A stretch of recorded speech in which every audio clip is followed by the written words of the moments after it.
अशा वेळेस लोक काही त्याचा विचार करत नाही, पण ज्याच्या त्याच्या जागेची मर्यादा काय ठरलेली असते. पण कालिदास बसले म्हणले तुम्ही आज अंबरीमध्ये बसले, उद्या काय करताना म्हणले, उद्या आमच्या राजसिंहासनाला सुद्धा बसताना म्हणले. पण कालिदास एक सांगा, तुम्ही माझ्या त्या आणि अंबारीमध्ये बसले असं तुम्ही काय पुण्य केलं? कारण पुण्य केल्याशिवाय काही मिळत नाही, दिल्याशिवाय तुम्ही काय केलं? म्हणले काही नाही केलं. म्हणले मी एक केलेलं आहे, कारण न दत्तम असं म्हणलेलं आहे की दिल्याशिवाय मिळत नाही. विठ्ठल विठ्ठल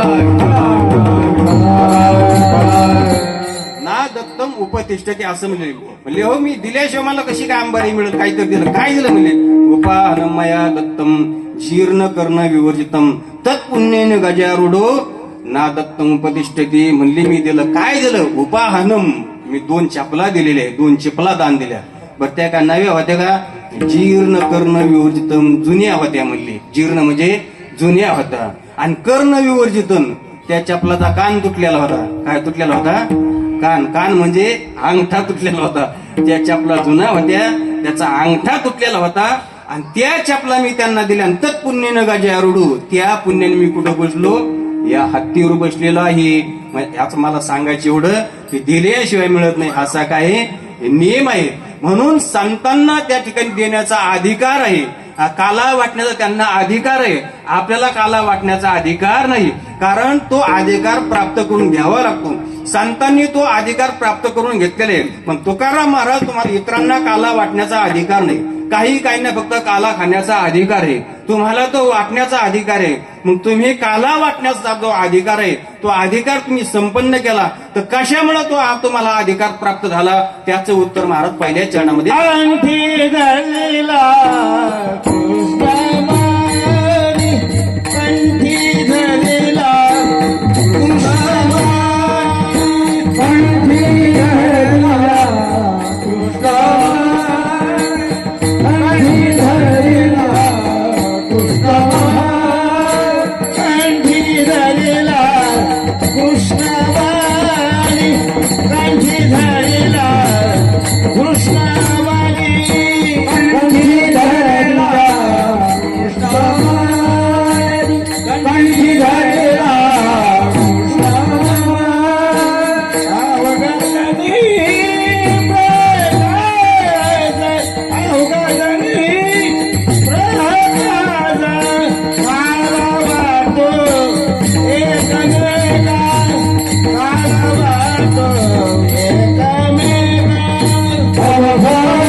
धरिला कृष्णमणी अवघाजनी प्रकाश. महाराज म्हणतात आम्हाला काला वाटण्याचा अधिकार कशामुळे प्राप्त झाला?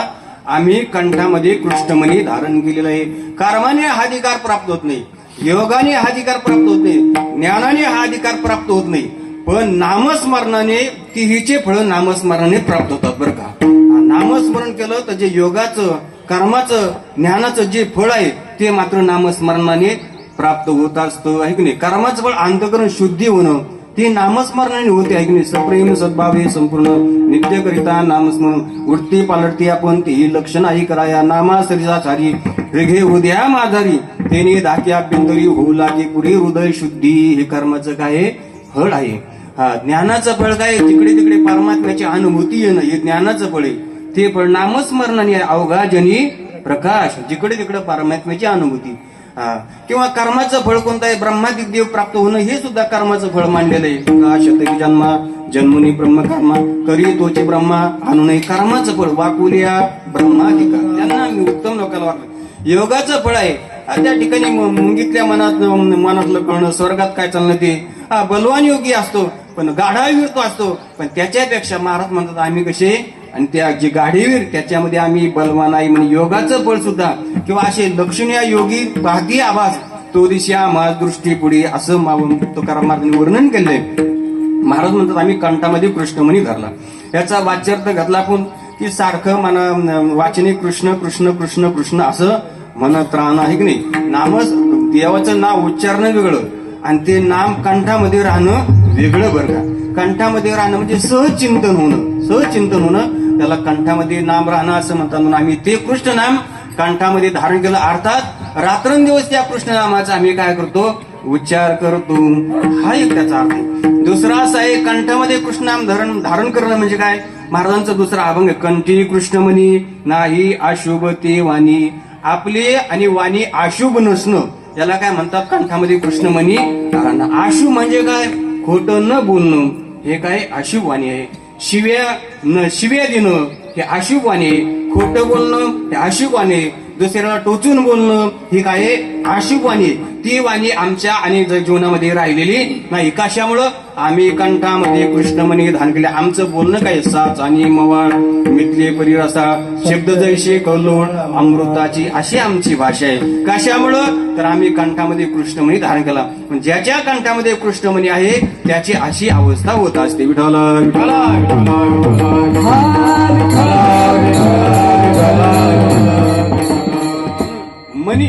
मणी शब्दाचा अर्थ आहे रत्न बरं का. मणी शब्दाचा अर्थ रत्न आहे. असं आहे की जे ज्या जातीमध्ये जे विशेष असतं त्याला काय रत्न असं म्हणतात. अशी त्याची व्याख्या संस्कृतीमध्ये. जे ज्या जातीमध्ये विशेष असतं त्याला रत्न असं म्हणतात. एखाद्या माणसाला पुरुष रत्न म्हणतात, तर सगळ्या पुरुषांमध्ये तो कसा आहे, उत्तम आहे. एखाद्या स्त्रीला स्त्री रत्न म्हणतात, त्या स्त्रीमध्ये काय रत्न आहे. मृदंग रत्न किंवा त्याला मृदंगमणी म्हणून आपण, तालमणी असं जे म्हणतो ना आपण, तर त्याचा अर्थ असा आहे की त्या जातीमध्ये कसं असतं, विशेष असतं, त्याला रत्न असं म्हणतात. पण सगळ्या नामामध्ये भगवान श्रीकृष्ण परमात्म्याचं नाम हे काय आहे, रत्न आहे. म्हणून कृष्णमणी, असा कृष्णमणी आम्ही कंठामध्ये धारण केला. किंवा कृष्ण शब्दाचा अर्थ दुसरा आहे बरं का. कृष्ण म्हणजे काळा असा सुद्धा एक अर्थ आहे. कृष्ण म्हणजे काळा. म्हणजे तुकाराम महाराज म्हणतात की काळा म्हणजे आम्ही आमच्या कंठामध्ये धारण केलेला आहे असं कृष्णमणी. काळ्याला फार महत्व आहे, नाही की नाही, काळ्याला फार महत्व आहे. हो, तुम्ही पहा, विठ्ठल विठ्ठल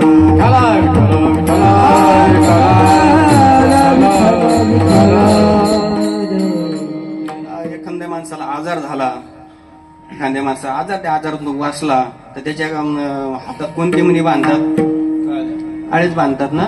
म्हणजे दृष्ट लागू नये असं त्यासाठी काळेच मणी बांधतात. दुसरे बांधतात का तांबडी हिरवी असे बांधतात का, नाही, काळेच मणी बांधतात, ज्यादा दृष्ट लागू नये. किंवा एखादा पूर्वी चांगला बैल आहे की नाही, तो काय करतो, त्याच्या पायामध्ये काळा दोरा बांधतात. पहिलवान आहे पूर्वी आणि हातामध्ये जवळ भरपूर लोक दोरे बांधायचे. कोणते बांधायचे, काळेच बांधायचे. नाही कशामुळं, ते दृष्ट लागू. एखादा पहिलवान आहे तो काळा दोरा बांधायचे हातामध्ये, दुसरा बांधत नव्हते, तांबडा पिवळा नाही, काळा बांधायचे. का, दृष्ट लागू नये म्हणून. आता लोक बांधतात त्या द्वाराची हाताची जागा आता पायाने घेतलेली, आता पायात बांधायला लोक. विठाला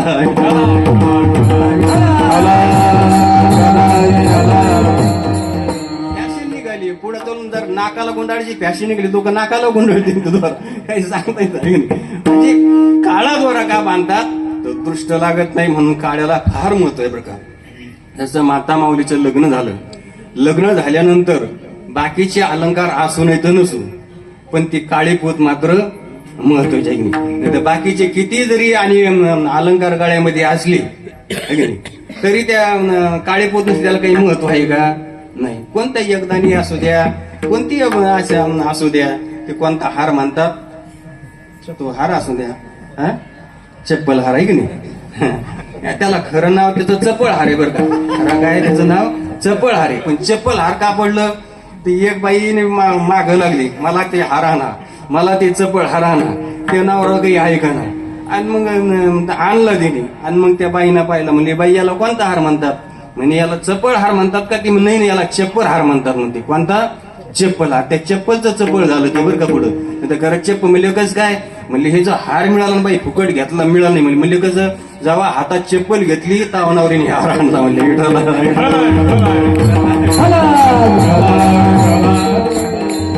चप्पलची लाज वाटते म्हणून चप्पल झाला. आणि ते इकडे तिकडे पळवतो मी ना जाई नाही. आणि तो हा सगळं कोणचं असू द्या, पण काळे मणी जर नसले तर काही महत्व आहे का. मग महत्व कशाला आहे, काळे मनाला. काळे मणी जर गळ्यात त्याने बांधली की असं त्या ठिकाणी ठरल्या जातं की ही बाई कोणाची तरी पत्नी झालेली आहे, कोणीतरीचा मालक आहे, आता ही मोकळी राहिलेली नाही. हा त्याचा काही अर्थ आहे. लोकांची तिच्याकडे पाहण्याची दृष्टी बदलते. तसं तुकाराम महाराज म्हणतात आम्ही हा काळा मणी धारण केला म्हणजे आता आम्ही मोकळे राहिलेलो नाही, आम्ही आता देवाचे झालेलो आहे. विठ्ठल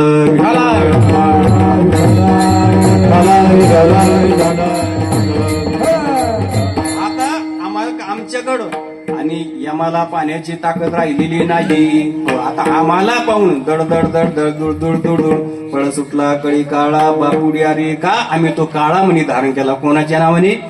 देवाच्या नावाने तो काळा मणी धारण केला. आता तो काळा मणी धारण केला, त्या बाईला काळी पोत गळ्यामध्ये बांधली बरं का, काळी पोत बांधली गळ्यामध्ये. आता तिची चिंता कोणाला आहे?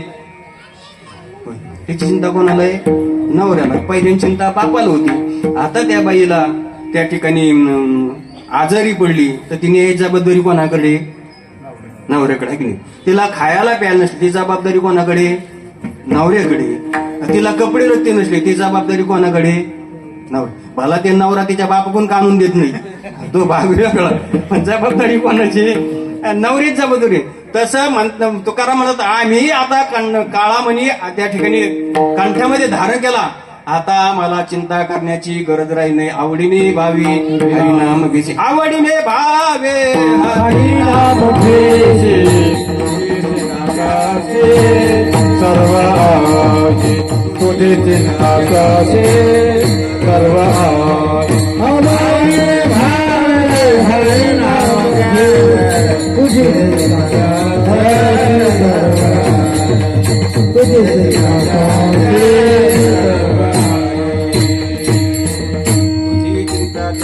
आता आमची चिंता सगळी कोणाला आहे? देवाला आहे. आम्हाला चिंता करण्याची गरज नाही. खाण्यापिण्याचं सोडून द्या. भगवान म्हणतात योगक्षेमम आम्यम तेषाम धरता मृत्यू संसार सागरात भवामी रुच्यात पार्थ मया विचजे साम. त्याच्या उद्धाराची चिंता सुद्धा कोणाला आहे? मला आहे. कारण का? आम्ही काळा मणी धारण केलेला आहे. पण आता तुम्ही पहा जिजा माता मोठा वैभव तुकारामांचं कालाच्या युगात संपलं. कारण तुकाराम महाराजाला आणि देवाला तुकाराम महाराजाला जे पाठवलं होतं ते जगाच्या कल्याणाकरता पाठवलं. संसारामध्ये त्यांना रमून द्यायचं नव्हतं म्हणून त्यांच्या संसाराची वाताहत केली. आणि पहिला सगळा मान जिजाबाईला असायचा. गावामध्ये काही कार्य असलं की आणि मान जिजाबाईला यायचा. पहिल्यांदा हळदी कुंकू जिजाबाईला. गावात असं काहीतरी कार्यक्रम होता, महाराज वाट्यावर बसले होते, भजन करीत रामकृष्ण हरी जय जय रामकृष्ण. तेवढ्यामध्ये वाजत गाजत आणि ते सगळे मंडळी आलेले आणि म्हणले महाराज जिजाबाई कुठं आहे? म्हणले घरामध्ये आहे. जिजाबाई मात्र त्या ठिकाणी स्नान करत होते बरं का.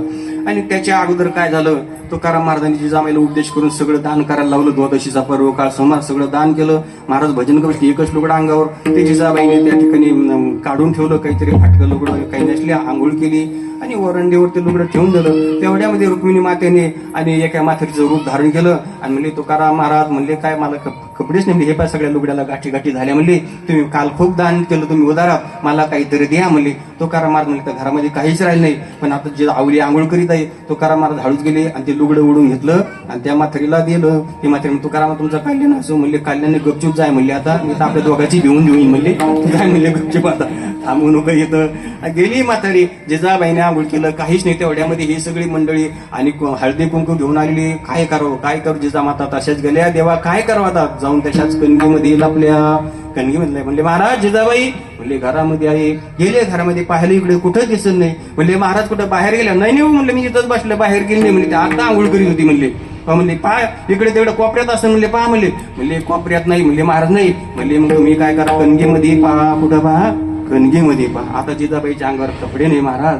आणि अशा अवस्थेत जिजाबाई म्हणते देवा कुठे गुंतला असे द्वारकेच्या राय. काय आता ही परिस्थिती आहे? म्हणले देवा अंगावर बोधवर कपडा नाही, ते असं फाटकं तुटकं एवढं. आणि ते ना आता हे लोक काय म्हणतील? तिनं देवाचा धाव केला. भगवंता आता माझी आणि लाज रखो तुम प्रभूजी मेरी लाज, माझी लाज आता तुझ्या हातामध्ये. आणि अशी देवाची प्रार्थना केली. मात्र तिथं काय मागे पुढे उभा राही सांभाळीत. भक्ताची चिंता त्या देवाला असते महाराज. भक्ताचे हाल झाले त्या देवाचं करायला. मग जिजाबाईच्या अंगावर भरझारी शालू आलेला आहे अंगावर सगळे अलंकार आलेले. रुक्मिणी माता सारख्या जिजाबाई दिसू लागल्या. आनंद वाटला जिजाबाईला. कणकीच्या बाहेर आले. म्हणले कशाला गेले त्याने? म्हणले गेले थोडं धान्य काढायला. म्हणले अरे बाबा काय सोनं कुठून आणलं? म्हणले काय नाही दिलं म्हणले भावानी वगैरे असं. आणि झालं. आणि मग त्यांचा हळदी कुंक घेतलं. गेल्या बा त्या ठिकाणी गेले आणि गेल्या तुकारामाला दर्शन घातलं. म्हणले महाराज तुम्ही खरंच सांगता की देवाला चिंता आहे, देवाला चिंता आहे, पण माझा हा विश्वास, मला त्या ठिकाणी विश्वास वाटत नाही. मग आवले मी तुला नेहमी सांगतो नको चिंता करू, अन्न या वस्त्राची माऊली आमची पांडुरंग, नको चिंता करू अन्न या वस्त्राची, नको चिंता करू अन्न या वस्त्राची, माऊली आमची पांडुरंग, माऊली आमची पांडुरंग, नको चिंता करू अन्न या वस्त्राची, नको चिंता करू अन्न या वस्त्राची, माऊली आमची पांडुरंग, माऊली आमची पांडुरंग, माऊली आमची पांडुरंग. तुला नेहमी सांगतो तू चिंता करू नको. अगं अनन्या चिंतयंतो माम हे जना परिवासिती तेषा नित्याभियुक्तानाम योगक्षेमा वहाम्यहम. म्हणून पत्नीने बाईने गळ्यामध्ये काळी पोत बांधली त्याची सगळी चिंता नवऱ्याला तो सुटे की प्रत्येक रीता जावई शिरकी माऊली म्हणतात. बाप सुटतो आणि जावई तिथं शिरतो. ती सगळी चिंता कोणाला? आता त्या जावयाला तिच्या नवऱ्याला तिला चिंता करण्याची गरज नाही. तसं आम्ही त्याच्या नावाने काळा मणी धारण केला. आता आम्हाला चिंता करण्याची गरज राहिली नाही. म्हणून काळ्या मण्याला फार महत्व आहे महाराज. तुम्ही एखाद वेळेस नवऱ्याची तारामळ झाली बरं का, तर नवरा म्हणला एकदा दे, तारामळ झाली, बाईनी जरी नाही दिली तर ती हिसकवून घेतो बरं का. ती म्हणली ती दुसरी पोत आहे तुझ्या गळ्यामध्ये गळसरी, ती दे, नाही म्हणली तर तू हिसकावून घेतो बरं का. काय ते बाकीचे अलंकार तो नाही म्हणली तर हिसकावून घेतो तू. पण ती म्हणली आता लईच तारामळ झाली, तेवढे 2 महिने ते डोरलं ती काळी पोत देऊन टाक. ती म्हणली नाही ते मिळणार नाही म्हणली. बाकीचं सगळं नेलं तुम्ही, आता ते मिळणार नाही म्हणले. नाही म्हणले मी घेणार. मग त्या काळ्या पोतीला जर त्या ठिकाणी नवरीने हात लावला तर बाई त्याला हाता घालून काढल्याशिवाय हाता घालून पाया घालून काढायला तयार राहते म्हणते. कारण ती काळी पोतीचं काय आहे, सर्वस्व आहे. विठाला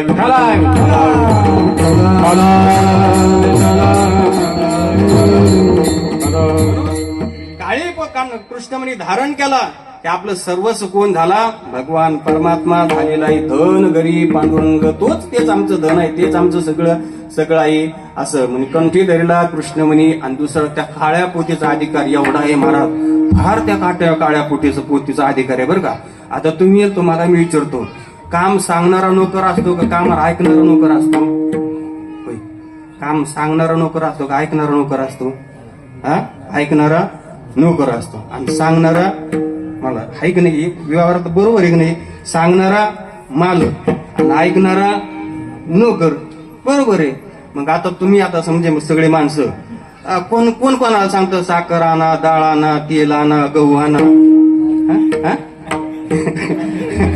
कोण सांगते?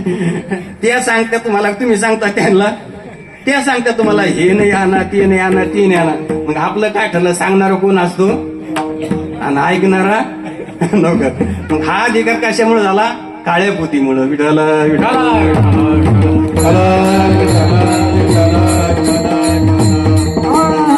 कंठी धरला कृष्णमणी, काळा कृष्णमणी कंठामध्ये धारण केला. भक्ताला तो अधिकार प्राप्त होतो. भक्त म्हणतात देवा चाले दंडवत गाली नारायणा, आपल्या कल्याणा लागूनिया. देवा तुम्हाला तुमचं कल्याण करून घ्यायचं का? चला दंडवत घाला. हा अधिकार प्राप्त होतो. देवा हे काम करा. भक्त काम सांगायचं तर सोडून द्या, पण न सांगता घरी सर्व काम, न सांगता सर्व काम देव करतो. हा अधिकार कशामुळे? जो मालक आहे तो नोकर होतो आणि जो दास आहे तो मालक होतो. मग हा त्यांना अधिकार कशामुळे प्राप्त झाला? कंठी धरिला कृष्णमणी. कंठामध्ये कृष्णमणी ते देवाचं चिंतन नाम मुखामध्ये धारण केल्यामुळं, कंठामध्ये धारण केल्यामुळं तो अधिकार त्यांना प्राप्त झालेले. आणि म्हणून हा मणी काही सामान्य मणी नाही. दुसरे काही मणी आहे ती सुद्धा प्रकाशित आहे बरं का. चंद्रकांत मणी, सोमकांत मणी आहे, असे काही रत्न आहे, हे सगळे प्रकाशित आहे. तसं पाहिलं ते परप्रकाशितच, त्यांना देवाचाच प्रकाश आहे बरं का आहे. पण हा म्हणे मात्र याचा प्रकाश सामान्य नाही तर अवघा जनी प्रकाश सगळ्या जगामध्ये याचा प्रकाश आहे बरं का.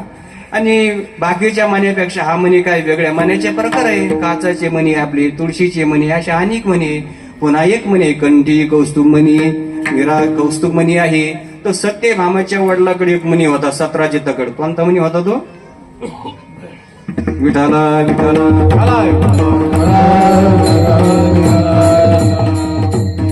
17 सत्यभामेच्या वडिला करतो तो दररोज किती मन का 2 मन सोनं द्यायचा तो मणी आहे. असे मण्याचे प्रकार आहे. पण हा मणी मात्र वेगळाच आहे. अवघा जनी प्रकाश सगळ्या. हा मणी जर कंठामध्ये धारण केला तर सगळ्या जनामध्ये त्याचा प्रकाश पडतो असा तो म्हणजे. प्रकाश म्हणजे काय? प्रकाश शब्दाचा अर्थ ज्ञान. भगवान परमात्मा सच्चिदानंद स्वरूप आहे.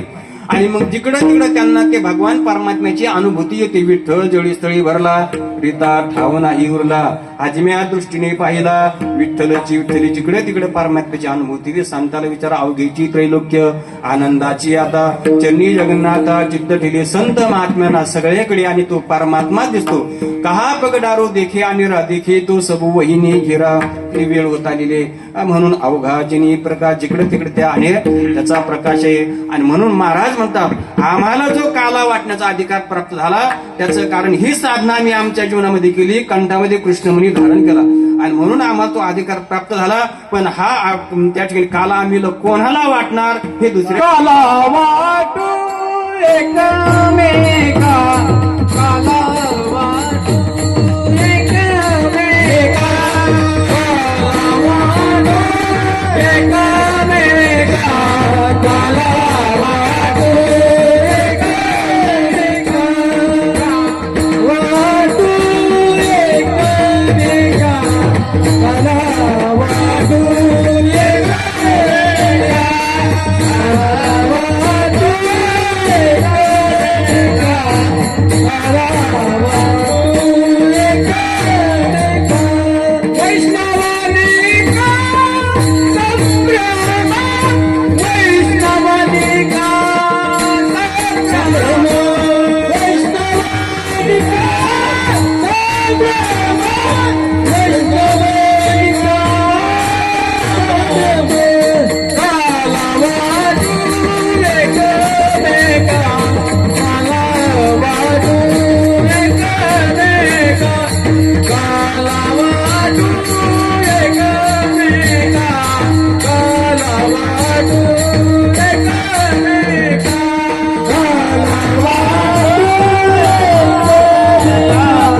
एकमेका,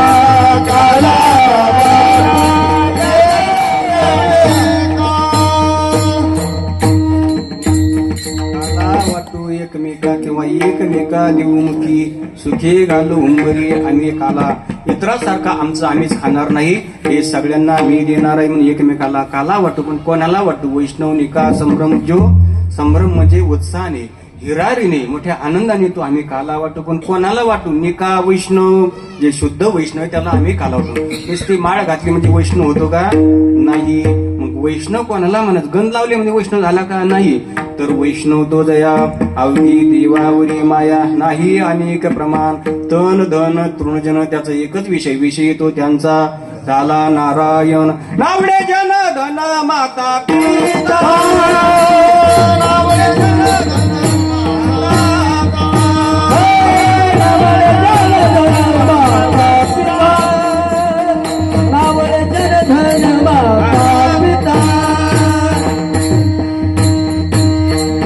विषय त्याचा विषय देव झालेला. देव माझा मी देवाचा. सगळी माया देवावरची. एक विषय तो सकाळांचा हरी. त्यांना काय म्हणायचं? वैष्णव. वैष्णव जंत तिने काही पीडा पराई ज्याने दुसऱ्याची पीडा जाणतो. दुसऱ्याला दुःख झालं की त्याला दुःख होतं. दुःखी अनेकांच्या दुःखी त्याला वैष्णव म्हणतात. आपल्याला तर दुसऱ्याला दुःख झालं आपल्याला मजा होती आहे की नाही? बरं झालं बरं. याच्यापेक्षा वाईट व्हायला पाहिजे. हे काय आपली वृत्ती.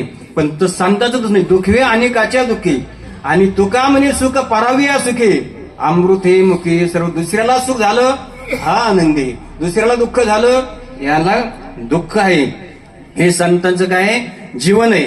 माऊली म्हणतात पै पायी काटा नेटे तो ते व्यथा जीवी मुठी तैसा पोळे संकटे पुढे लांजीने बर का. पायामध्ये काटा टोचला तर त्याच्या वेदना मेंदूला होतात आहे की नाही, इथपर्यंत त्रास होत होतो. तसं सांगताच आहे. आणि पाव शीतळताला आहे तर ते डोळ्याची लागी होई.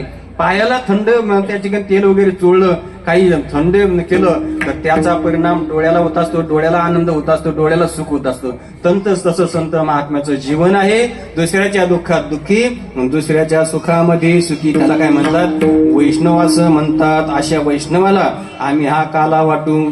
जे तुळशीची माळ गळ्यामध्ये, तुळशी माळ गळा, गोपी चंदन टिळा, हृदय कळवळा वैष्णवांचा बाह्य लक्षण अंतर्लक्षण ज्याच्याकडे आहे असा वैष्णव आहे.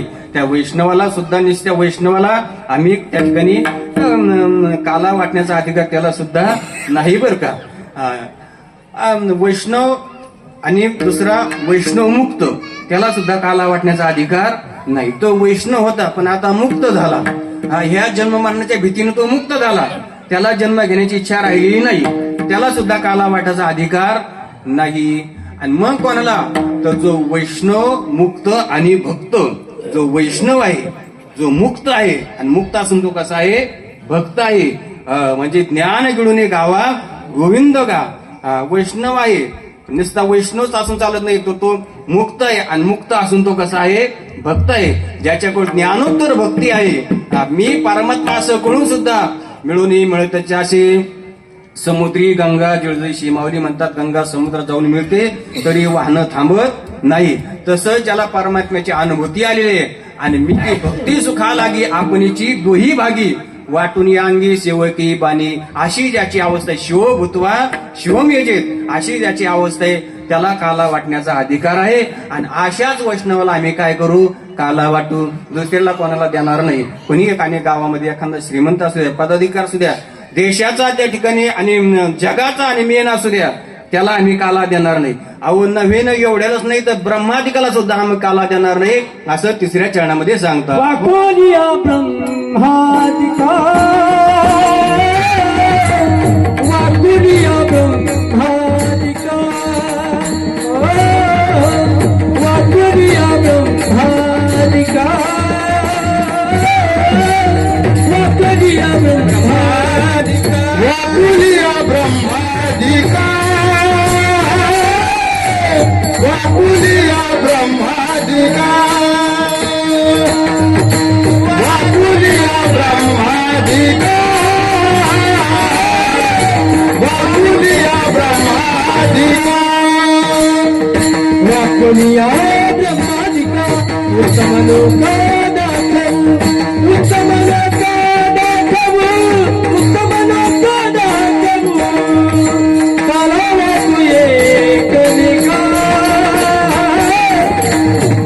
वाटू एकनिका,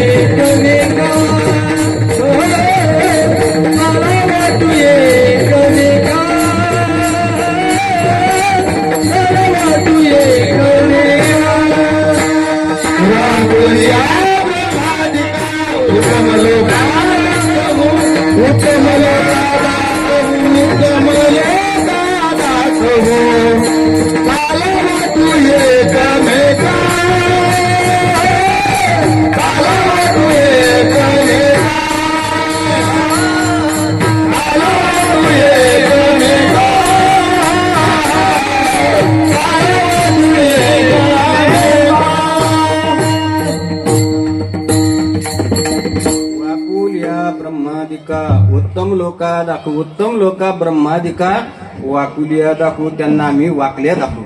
आपली लहानपूर नाही का ते काही खातात टुकटुक माकड, अशा त्यांना वाकल्या दाखवून त्यांना काळा देणार नाही.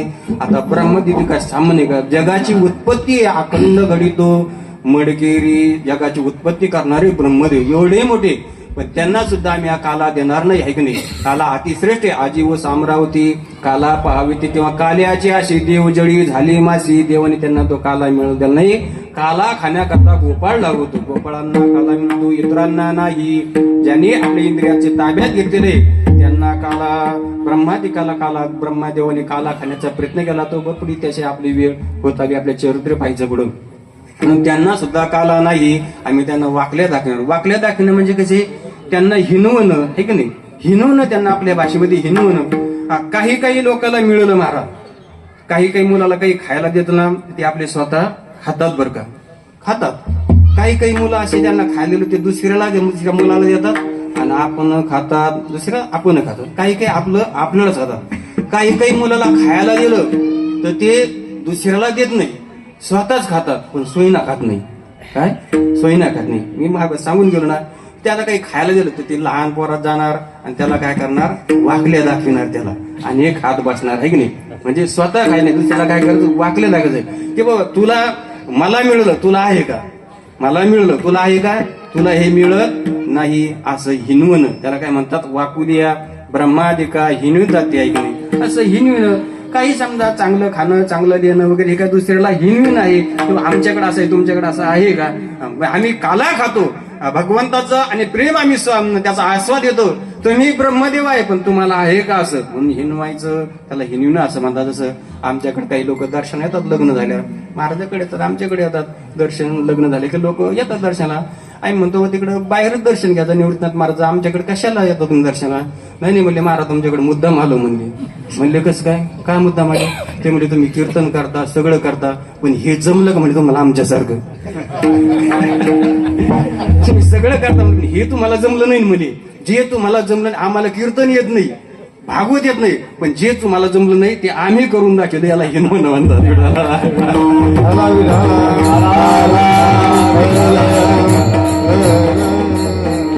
वाकुल्या ते काय वाकल्या दाखवून आहे की नाही. तसं हा जो काला आहे तो काला आणि तुम्हाला नाही. तुम्ही पाण्यामध्ये मासे झाले, काही वास्त्र चोरून नेली, सगळं केलं, पण तुम्हाला काला देवाने दिला नाही. मग वाकुल्या ब्रह्मादिका उत्तम लोका दाखवू.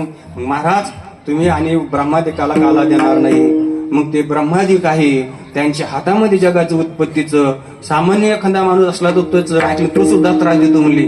हे ब्रह्मादिक आहे, तुम्हाला त्रास देतील, सुखाने भक्ती घडून देणार नाही. असं जेव्हा म्हणले तेव्हा महाराज म्हणले आम्ही काही कमी नाही. शेवटच्या तुका म्हणे भूमंडळी, तुका म्हणे भूमंडळी, तुका म्हणे भूमंडळी, तुका म्हणे भूमंडळी, तुका म्हणे भूमंडळी, तुका म्हणे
अरे वा, असे काही गाव आहे बरं का आपल्या परिसरामध्ये, तिथं गुणवानाची वाण नाही, एक नाही गुणवानाची वाण नाही, आणि तिथं गुणवानाची खाण आहे तिथं. आणि असे काही काही गाव आहे तिथं गुणवानाची वाण आहे बरं का. आपलं गाव घ्या, धाकलगाव घ्या, इकडं करंजाळा घ्या, वडी काळ्या, काकडे कांडारी वगैरे असे काय तिथं भरपूर गुणवाणी वाचणारी तसेच आणि म्हणणारी सुद्धा तसे. त्यापैकी आपलं काय आहे, शहापूर आहे. आणि आपले जे गुणवान आहे ना, गुणवानाची अवगुणी नाही बरं का. काही ठिकाणी गुणवान असतात पण सापट्यालेले तिकडेच मार खाऊन येतात, असे गुणवान असते. आपल्या गावामधले गुणवान गुणी आहे, खरंच गुणी आहे. म्हणून असं सुंदर एकापेक्षा एक बळी आहे नाही. काय बाहेरच्या माणसं आणायची काही गरजच नाही माझा आहे नाही, एकापेक्षा एक बलवान आहे नाही म्हणायला. आणि काय वर्णन केलं, संगीत आहे शक्ती ईश्वर की, हर सोरमी पैसे हे राम, रागी सुनाई रागीन, रोगी को मिलिया राम. संगीतामध्ये शक्ती आहे, सामवेद आहे. हो महाराज, ज्याला कळतं तर त्याला आनंदच आहे. आजारी माणसाला सुद्धा संगीताने आनंद मिळतो, एवढी शक्ती या संगीतामध्ये आहे. म्हणजे असं ज्याला कळतं त्यालाही आनंद, आणि ज्याला कळत नाही त्याला सुद्धा आनंदच आहे. फक्त आठ एकच आहे महाराज, काय की जे बसलेलं नाही पुढं त्याला ऐकायला यायला पाहिजे. त्याला जर ऐकायला नाही आलं तर मग काय बैरिया बुडीर शिकेच्या गाणी करा, मग कोणी आणलं तर काय फायदा, काहीच नाही. मग आपलं चांगलं गाव आहे, सगळी गुणवान मंडळी, भगवंताची विषय महाराजाची कृपा आहे. असेच आणि आपल्या गावामध्ये गुणवान निर्माण व्हावे अशी देवाला प्रार्थना. पण तुकाराम महाराज म्हणतात, जे गाढीवीर आहे त्यांच्यामध्ये आम्ही बली आहोत, बळवान आम्ही आहोत. तुम्ही पहा संताकडे कोणतं बळ आहे, संत म्हणतात बळीयाचे अंकित आम्ही झालो बळीवंत. आम्ही बलवान झालो, कोणामुळं? बलवान असणारा तो देव त्याच्या अंकित आम्ही राहिलो म्हणून ते बळ आम्हाला मिळलं. संताकडे कोणतं बळ आहे, तर संताकड नामाच्या बळीनं भिवू सर्वता नामाचं बळ आहे, प्रेमाचं बळ आहे, अंगी वैराग्याचे बळ केला षडउर्मीचा वैराग्याचं बळ आहे, विवेकाचं बळ आहे, भक्तीचं बळ आहे, भावबळी आम्ही भावबळी बळीवंत, संताकडे भावाचं बळ आहे. मग या बळामुळं आणि सगळ्यामध्ये श्रेष्ठ नामाचं बळ संताकडे असल्यामुळं संत कोणाला भीत नाही. कोणीही असू द्या, ब्रह्मादिक असू द्या, ज्ञानी असू द्या, योगी असू द्या, कोणी असू द्या, सगळे महाराज संताकडे नामाचं बळ असल्यामुळं योगी ज्ञानी कर्मठ सगळे संताला शरण आली. तुम्ही पहा चांगदेव महाराज सारखा कोणी योगी होता का? नाही. होती 14 विद्या 64 कालाने संपन्न. अशी एकही विद्या नव्हती की चांगदेव महाराजाकडून शिकायची राहिली नाही. एवढे चांगदेव महाराज विद्वान म्हणजे योगी आहे की नाही, योग्यामध्ये नंबर 1 योगी. पण ते कोणाला शरण आले? माऊलीला शरण आले. कशामुळं? भावा नामाचं बळ होतं माऊलीकडे शरण आलेले आहे. त्याच्यानंतर तुम्ही पहा रामेश्वर भट्ट काय कमी विद्वान होते? महान विद्वान होते, षडशास्त्र संपन्न, 4 वेद ते सुद्धा आणि संपन्न शरण आले. तुकाराम महाराज शरण आले.